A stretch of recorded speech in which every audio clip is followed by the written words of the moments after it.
അയ്യപ്പന് ആഗോള അയ്യപ്പ സംഗമം പോലുള്ള പബ്ലിസിറ്റിയുടെ ആവശ്യമില്ലെന്ന് Thiruvithamkoor Devaswom board president K Jayakumar.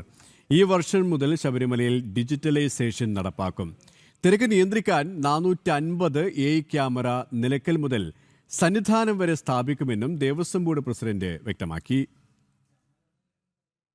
Publicity വേണ്ടെന്നും ആഗോള അയ്യപ്പ സംഗമം ഇനി ഉണ്ടാകില്ലെന്നും Thiruvithamkoor Devaswom board president K Jayakumar പറഞ്ഞു. സംഗമം നടന്നതുമായി ബന്ധപ്പെട്ട് ഊരാളുങ്കലിന് പണം കൊടുക്കാനുണ്ട്. അതിന്റെ ബാധ്യത ഏറ്റെടുക്കാൻ ബോർഡ് തയ്യാറല്ലെന്നും അദ്ദേഹം വ്യക്തമാക്കി. ഒന്നുകൊണ്ടറിയണം രണ്ടിൻ്റെ ബലാബലം എന്നാണല്ലോ ഒരു തത്വം. അതുകൊണ്ട് പുതിയ സംഗമങ്ങളൊന്നും തന്നെ ഇല്ല. അയ്യപ്പന് പബ്ലിസിറ്റിയുടെ ആവശ്യമില്ല.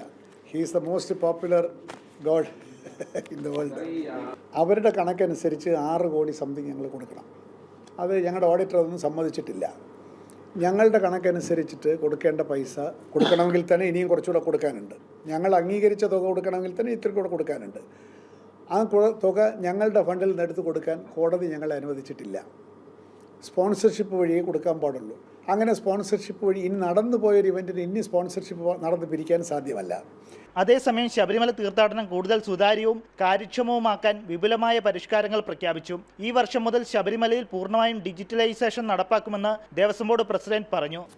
എല്ലാ മേഖലകളിലും ഡിജിറ്റൈസേഷൻ കൊണ്ടുവന്നുകൊണ്ട് ഡിജിറ്റൽ ട്രാൻസ്ഫോർമേഷൻ ഉണ്ടാകും ശബരിമല തീർത്ഥാടനത്തിൻ്റെ കാര്യത്തിൽ. ഇൻ ദ മാറ്റർ ഓഫ് പേയ്മെൻറ്റിൻ്റെ കാര്യത്തിലായാലും, വഴിപാട് ബുക്കിങ്ങിൻ്റെ കാര്യത്തിലായാലും, റൂം ബുക്കിങ്ങിൻ്റെ കാര്യത്തിലായാലും, സാലറിയുടെ കാര്യത്തിലായാലും ഒക്കെ തന്നെ പരമാവധി എന്ന് പറഞ്ഞാൽ 99% ഡിജിറ്റൽ പേയ്മെൻറ്റേ സ്വീകരിക്കുന്നുള്ളൂ. ഒറ്റപ്പെട്ട കേസുകൾ വന്ന് എന്തെങ്കിലും ചെയ്യണം. അതല്ലാതെ ടോട്ടലി ഡിജിറ്റൽ പേയ്മെൻറ്റിലേക്ക് പോവുകയാണ് ശബരിമല, ഡിജിറ്റൽ ട്രാൻസ്ഫോർമേഷനിലേക്ക്. ഇതാണ് ഏറ്റവും ദൂരവ്യാപകമായിട്ടുള്ള ഒരു തീരുമാനം. 690ഓളം മുറികളുണ്ട് ശബരിമലയിൽ. ഈ മുറികളിൽ കേവലം 190 മുറിയാണ് ഓൺലൈനിൽ ഈ വർഷങ്ങളിലൊക്കെ തീർത്ഥാടകർക്ക് കിട്ടിയിട്ടുള്ളത്. ഈ 690 മുറികളിൽ ഏതാണ്ട് 550 മുറികൾ തീർത്ഥാടകർക്കായി ലഭ്യമാക്കണം എന്നുള്ളതാണ് ഒന്നാമത്തെ തീരുമാനം.